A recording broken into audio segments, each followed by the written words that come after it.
Միացյալ Նահանգները այսօրվանից կիրառում է ապրանքների ներմուծման մասշտաբային մաքսատուրքեր, որոնք չեն եղել անցյալ դարասկզբից ի վեր։ Միացյալ Նահանգների վարչակազմը մաքսատուրքեր է սահմանում փոխադարձության սկզբունքով։ Ինչ է սա նշանակում, ինչ ազդեցություն կարող է ունենալ համաշխարհային տնտեսության եւ մասնավորապես Հայաստանի տնտեսության վրա, թեմայի շուրջ կզրուցենք տնտեսագիտության դոկտոր Թաթուլ Մանասարյանի հետ։ Բարև ձեզ, պարոն Մանասարյան, շնորհակալ ենք մեր հրավերն ընդունելու համար։ Միացյալ Նահանգների վարչակազմի սահմանած ցանկում 185 երկիր կա եւ ընդամենը մի քանի երկրներ են, որոնք բացառություն են կազմել։ Ինչ սկզբունքով են դուրս մնացել այդ մի քանի երկրներ կամ ինչ սկզբունքով են այն 185-ը ընտրվել։ Շնորհակալություն ժավերի համար, ասեմ, որ այդ երկրները, որոնք սև ցուցակում չեն ներառված, դրանք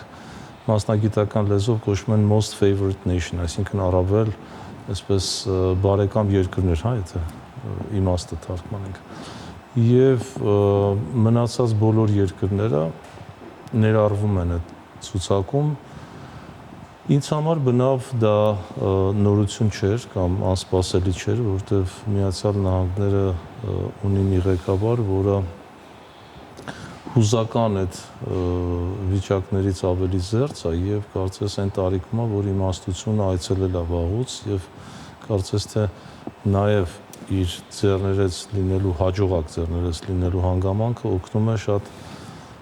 կշռադատված քայլեր անել իշա ամերիկացիների, իշա Միացյալ Նահանգների եւ ասեմ, որ վերջերս եմ եղել Միացյալ Նահանգներում, բարբերաբար պատիվ ունեմ այնտեղ կամ դասավանդելու կամ գիտաժողովնելու բնակչության ընդհանուր եւ գործարար շրջանակների ընդհանուր տրամադրությունը լրիվ դրական է այն բարեփոխումների մասով, որ իրականացվում է։ Հիմա աշխարհով մեկ կարող են լինել տարբեր տրամադրություններ եւ դա հասկանալի է, որովհետեւ տարբեր ժամանակահատվածներում տարբեր նախագահների օրոք ինչ-ինչ պատճառներով դուրք են տրվել այս կամ այն նախագծերի, այս կամ այն ուղղությունների, որոնք ընդհանուր առմամբ մեղմ ասած անհասկանալի են եւ աշխարհում տեղի ունեցող մեզ համար տարօրինակ անընդունելի արժեքների հետ կապված եւս շատ միանշանակ դիրքորոշում ունի ներկայիս նախագահը գալով իր հարևաններից սկսել է այդ հարաբերությունները ճշտել ինչպես Մեքսիկայի հետ, այնպես էլ Կանադայի, կա նաև Գրենլանդիայի հարցը, մյուս երկրների եւ որքան էլ որ տարօրինակ լինի, տարօրինակ է որպես մեր սովորույթների կամ սովորական ըմբռնումների մեջ տեղավորվող քայլեր, բայց շատ տրամաբանական է։ Նույնը Ուկրաինայի հետ կապված, որևէ երկրի հետ կապված, եթե պետությունը կամ երկիրը ժողովուրդը մի բան ցանկանում է, ապա պետք է դրա համար վճարի։ Մենք շատ թանկ գին վճարեցինք 44-օրյա պատերազմում եւ դրանից առաջ նույնպես։ Ինչու որևէ այլ երկիր պետք է միլիարդներ հենց այնպես ձեռք բերի, սա բնական հարց է առաջացրել պետության ղեկավարի մոտ եւ ասում է, թե ուզում եք վճարեք։ Մենք անվտանգություն կապավենք, եթե դուք ռեսուրսներ անեք։ Մյուս կողմից քայլերի փիլիսոփայությունն եմ ուզում ներկայացնել։ Տեղական արտադրությունը պահպանելու խնդիր կա։ Երբ մաքսատուրքերը բարձրացնում են, դա նշանակում է մեզ համար անցանկալի են այլ տեղերից ներմուծվող ապրանքները։ Հիմա շատերը ասում են, իսկ ինչի Կանադայի հետ կապված նաև այսպիսի հարցեր են առաջացել, որ Կանադան պիտի կամ մտնի Միացյալ Նահանգների կազմի մեջ, կամ ուրեմն ինքը որոշի, թե ինչ հարաբերություններ է ունենալու։ Իհարկե դժգոհություն կա Կանադայից, բայց այստեղ եւս տրամաբանություն կա։ Կանադան չունի իր անվտանգային համակարգը։ Ամբողջովին կախված է Միացյալ Նահանգներից եւ անվտանգության բանակ բոլոր առումներով, հա։ Լինելով այդքան մեծ պետություն տարածքով։ Մեծ տարածքով, բայց այդուհանդերձ եկեք ու տեսեք, որ Կանադան երևի քչերի կամ շատերի համար տարօրինակ կլինի, որ ինքը բնավ այն ինքնուրույնությունն ու ինքնիշխանությունը չունի, ինչ որ կարող է թվալ։ Բայց Ռուսաստանը չկա այդ ցուցակում։ Կանադան գտնվում է Մեծ Բրիտանիայի պաշտոնական քաղաքական ազդեցության տակ, նաև իրավական ու օրենսդրական շատ նորմերով, չխոսելով արդեն Քվեբեկի նահանգ եւ այլ եւ այլ։ Ռուսաստանի հետ, այսպես ասենք, կան պայմաններ դրված, որոնք չբավարարելու դեպքում դրանք եւս, բայց նաև Միացյալ Նահանգների ներկայիս ղեկավարը դիտարկում է տնտեսական առումով, եթե ոչ քաղաքական ու անվտանգային, ապա տնտեսական առումով դիտարկում է որպես հեռանկարային գործընկեր եւ ակնկալիքներ ունի։ Հայաստանի վրա, պարոն Այսօր էլ ասեմ ներողություն, այդ բոլոր պատժամիջոցները, որ Բայդենի օրոք կիրառվեցին, դրանից առաջ էլ այդ պատժամիջոցների պայմաններում անգամ Միացյալ Նահանգները չէր զլանում ներմուծել ապրանքներ Ռուսաստանի Դաշնությունից, ուրան, նավթ, գազ եւ այլ տարբեր ապրանքներ, այսինքն իրականում կախվածությունը այդ գերտերության չի համապատասխանում այն ինքնիշխանության հայտարարություններին, որը որ արվում են։ Հայաստանի տնտեսական կոնկրետ որ ոլորտների վրա կարող է սա ազդեցություն թողնել։ Ինձ համար մի քիչ տարօրինակ է այն փոքր աժիոտաժը, այսպես ասենք, կամ աժիոտաժը, որ սկսել է Հայաստանում, որովհետև որպես տնտեսագետ ուզում եմ հետևյալ դիտարկումն անել։ Նախ պետք է մենք ունենանք համախառն ներքին արդյունքի կառուցվածք հստակ, որ տարեցտարի չի փոփոխվում եւ կախված չի օրինակ ռուս-ուկրաինական պատերազմից կամ Մերձավոր Արևելքում ինչ-որ մի իրադարձությունից։ Իսկ մենք այն վիճակում ենք, որ միայն ռուս-ուկրաինական պատերազմի շնորհիվ անտրամաբանական բառակապակցություն, բայց մեծ օգուտներ ապահովել Հայաստանին, այսինքն մոտ 15-ից 20 միլիարդ մեր փորձագիտական գնահատականներով այս ընթացքում Հայաստանը մուտք գործել կապիտալ, որը հետո արտահոսել է, իհարկե։ Ազգային արժույթը դրամը բարձրացել է 20%-ից ավելի։ Այդպիսի բաներ չպիտի տեղի ունենա, թե կայուն զարգացող երկիր ու տնտեսություն ունեն, կանխատեսելի նաև զարգացում։ Ցավոք պետք է արձանագրենք, որ մենք որպես այդպիսին ազգային տնտեսություն չենք ձևավորել։ Չկա այդպիսի երևույթ։ Կա իներցիոն, այսպես շարժվող, դժվարանում եմ ասել զարգացող օրգանիզմ, որը բաղկացած է ուղղակի տարբեր տնտեսվարող համառ տնտեսվարող կառույցներից եւ չկա տնտեսական հստակ քաղաքականություն Հայաստանի Հանրապետությունում, բացակայում է իսպառ, չունենք ուղենիշներ, չունենք նպատակներ, ինչու է զարգանում տնտեսությունը կամ դեպի ուր է զարգանում, հենասյուները, որոնք արձանագրված են 14-25 թվականների պետական ռազմավարության մեջ անգամ դրանք անտեսվել են, չունենք նոր անվտանգային ռազմավարություն, ինչը շատ կարևոր է ցանկացած պետության համար, եւ մենք ամենակարևորը Միացյալ Նահանգների համար ոչ միայն չափի առումով, ծավալների առումով տնտեսական, մենք չունենք ապրանքների համախումբ, որը տարեստարի նույնն է պահպանվում եւ դրանք կարող են փոփոխվել։ Բացի իհարկե տրադիցիոն է ավանդական ապրանքներից, որ ըմպելիքներ, չգիտեմ, գինիներ, կոնյակ առանձին հայ համայնքների համար նախատեսված։ Բուն ամերիկյան շուկայի համար քիչ բան ունենք, բայց շատ քիչ են, աննշան եւ դրանք տոկոսների անգամ չեն։ Եվ այդ քիչ այս process-ի ընթացքում կարող է հայկական ապրանքատեսակների այն ինչ որ ունենք արժեքը բարձրանա, եւ ինչ որ իմաստով դրանք դառնան ոչ մրցունակ կամ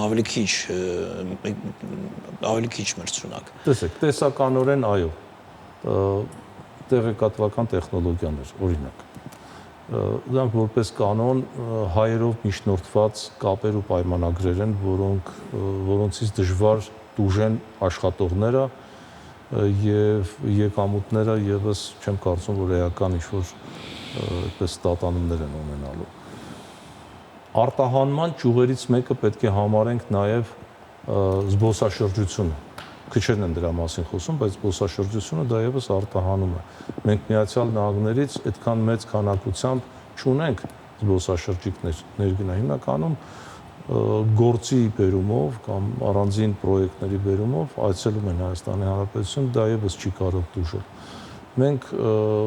ճյուղ-առճյուղ կարող ենք այսպես գնալ եւ տեսնել էներգետիկայի ոլորտ, գյուղատնտեսություն, որտեղ ունենք այդ մրցակցային առավելությունները, հարադեպային, այսինքն էպիզոդիկ բնույթ են կրում։ Եվ ասել, որ դրանից տնտեսությունը կտուժի, չեմ կարծում։ Այս պահին որևէ այդպիսի օրինակ չեմ մտաբերում, լավագույն դեպքում կամ վատագույն դեպքում կարող է ինչ-որ մի տնտեսվարող, ինչ-որ մի ապրանքի գծով խնդիր ունենա, բայց մինչ օրս ապրանքները Հայաստանից արտահանվող, որ ես հայկական նպարատներում տեսնում եմ Միացյալ Նահանգներում, նույնիսկ եթե գները բարձրանում են, հայերը մեծ հաճույքով դրանք ձեռք են բերում, ես չեմ կարծում, որ դա ամերիկացիների համար հատկապես նախատեսված ապրանքներ են, ամերիկացիները առանց հայկական կոնյակի չէին կարող կամ առանց ջերմուկի եւ այլն։ Այս առումով իրատես լինենք 10%-ի բարձրացումը կամ ընդհանրապես պայմանականորեն ասենք, հա, դրանք պատժամիջոցներ չի կարելի համարել, մեզ համար ոչ դրական զարգացումները չեն կարող բացասական անդրադարձ ունենալ Հայաստանի տնտեսությանը։ Պարոն Մանասարյան, ընթացիկ ամեր տնտեսական խնդիրներից խոսենք։ Տեսեք, մենք Հայաստանը դեռ մեծապես կախված է մնում ռուսական տնտեսությունից, մեր տնտեսությունից։ Մյուս կողմից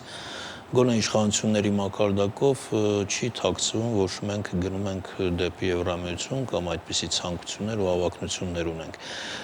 Եվ ինչքան սա կարող է տևել, այսինքն մենք ինչքան կարող ենք մոտենալ դեպի այդ Եվրամիություն, ԵՄ արդեն համապատասխան օրենք ընդունվեց այդ գործընթացի մեկնարկի մասին, եւ դեռ պահենք ոչ թե մեր կախվածությունը ռուսական տնտեսությունից, այլ մեր կապը ռուսական տնտեսության հետ, որովհետեւ այդ կապը այսօր գերիշխող է եւ շատ կարեւոր նշանակություն ունի Հայաստանի համար։ Շատ կարեւոր հարց եք տալիս։ Նախ եւ առաջ ուզում եմ սկսել նրանից, որ ինչպես մեր զրույցի սկզբում նշեցի, անգամ Միացյալ Նահանգները գերտերությունը կախվածություն ունի Ռուսաստանից։ Իդեմս Ռուսաստանի չի ուզում ունենալ թշնամի։ Ուրիշ ում համեմատենք Միացյալ Նահանգներից ավելի հզոր։ Դա տրամաբանության բոլորը երևի ունեն, նաև Եվրամիության երկրները, ասում են բոլորը ունեն։ Բոլորը լուրջ կախվածություն ունեն եւ նրանք չեն քաղաքականացնում, երբ Ռուսաստանից ինչ-որ բան են ներմուծում, ավելի շատ չեն քաղաքականացնում, երբ այնտեղ բիզնես են անում։ Միջնորդված, այսօր էլ Եվրոպան ներկայացված է ռուսական շուկայում, Ամերիկան եւս։ Ես բնավ չեմ ուզում հորդորել, որ մենք այս պատկերը պահպանենք, որովհետեւ որևէ երկրից մեծ կախվածությունը չի կարող նորմալ երևույթ լինել։ Բայց դրա համար պետք են պրոֆեսիոնալներ։ Ինչի դեֆիցիտ ունենք մենք։ Պետական կառավարման համակարգում, տնտեսության կառավարման, տնտեսության գիտակներ, փորձագետներ կամ փորձագետներին լսելու ունակություն ես չեմ նկատել։ Մենք բազմաթիվ առաջարկներ, նախագծեր ներկայացրել ենք կառավարությանը եւ բարբերաբար դա նորմալ է, որ փորձագետները պետք է իրացնեն իրենց գաղափարները։ Բայց ցավալիորեն այդպիսի պահանջ չի դրված, գիտելիքի կամ փորձագիտական մտքի պահանջ չկա էկոնոմիկայի նախարարության կողմից, օրինակ, ոչ ներկայիս նախարարի, ոչ նախորդի կողմից, այսինքն կարծես թե բնատնտեսություն է ստեղծված, իրենք սպառում են այն ինչ որ ունեն եւ այլ փորձագետների կարիք չկա, մինչդեռ շատ պարզունակ մի բան ասեմ, մեր հարևան երկրների հետ մենք զարգացնում ենք բավարար կապեր, որ թույլատնենք կախվածությունը, ասենք Ռուսաստանից։ Դա էլ ինքնանպատակ չպետք է լինի, ասեմ ձեզ։ Ես դարձյալ կրկնեմ, կախվածություն որևէ մեկից պետք չի լինի։ Իսրայելը հզոր կախվածություն ունի Միացյալ Նահանգներից։ Իսրայելի ռազմաարդյունաբերական համալիրը մեկ օրում կարող է ոչնչանալ, եթե Միացյալ Նահանգները հանկարծ երես թեքեն Իսրայելից։ Կամ ստեղծվի այնպիսի պատկեր, ինչպես տեսականորեն, ասենք Կանադայի հետ, հարևան երկրի հետ, Միացյալ Նահանգները այդպես է։ Մենք պիտի տեսնենք մեր ազգային շահը որտեղ է։ Ազգային շահը պահպանվում է, թե ոչ։ Մենք կարողանում ենք մերձավոր արևելքի երկրների հետ զարգացնել տնտեսական կապեր։ Մշտապես են կարծիքի եմ, որ անտեսում է 2.5 մի քիչ ավել բնակչություն ունեցող միլիոն բնակչություն ունեցող Հայաստանը, մոտ 100 միլիոն բնակչություն ունեցող Իրանը իր կարողություններով, այդ թվում գիտության ասպարեզում, տեխնոլոգիաների եւ այլն։ Այսինքն բազմաթիվ են, մենք դիվերսիֆիկացիա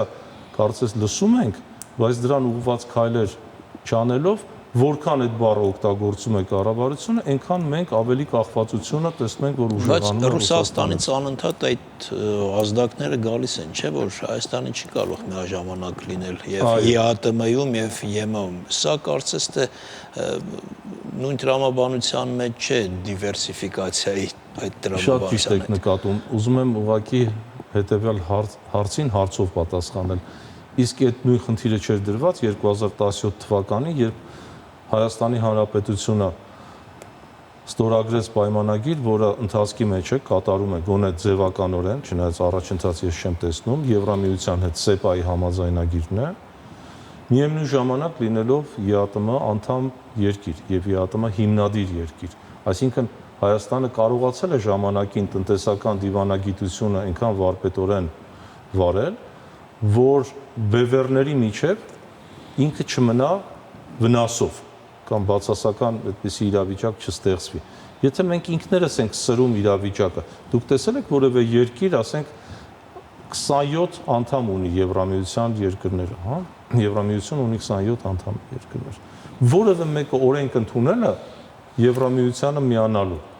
Ասենք Բուլղարիան նման օրենք ընդունել է կամ Ռումինիան, Հունգարիան, Չեխիան։ Մենք ինչի ենք ուզում ամեն ինչում դուք ուզում եք ասել, պարոն Մամասարյան, որ իրավիճակը Հայաստանն է սրում, այսինքն այդ խնդիրներից հետո չէ ամեն ինչը սկսվեց, ՀԱՊԿ-ը, որ չդարձավ մեր անվտանգության երաշխավորը։ Մենք ինչ քայլեր ենք արել, ես չեմ բացառում, որ կա միտում ՀԱՊԿ-ի մասով հատկապես, այդ սիրախաղերը Բելարուս, Ադրբեջան, ակնհայտ սիրախաղերը, ինչպես նաև Ռուսաստան, Թուրքիա սիրախաղերը բազմաթիվ են, բայց մենք գուցե մեղադրանքն էլ չպետք է լինի միակողմանի։ Թող թույլ տրվի ասել, մենք էլ չդառնանք մուննաթի երկիր, հա, ժողովրդական լեզվով ասած։ Մենք տեսնենք մենք ինչ ենք կարողացել անել, իսկ մենք կարողանում ենք բարեկամություն անել օրինակ Հունաստանի հետ, Եվրամիության անդամ Հունաստանի հետ։ Կարողանում ենք Եվրամիության մեր հնարավոր անդամակցությունը սկսել այդ տեսակ երկրներից։ Թե մենք միայն հիշում ենք իրենց տարին մեկ անգամ, երբ ցեղասպանության օրն է հիշատակվում։ Այսինքն մեզնից կախված մենք շատ բաներ ունենք եւ դա մեր գիտակցությունից է գալիս, չբացառելով որ մենք ունենք եւ ոչ բարեկամ երկրներ եւ թշնամի երկրներ, բայց մենք չենք անում այն պարզ քայլերը, որոնք կարելի է անել։ Շնորհակալություն հետաքրքիր զրույցի համար, մեր ժամանակը սպառվեց, այսքան հարգելի հեռուստադիտողներ, մեր հյուրն էր Թաթուլ Մանասարյանը։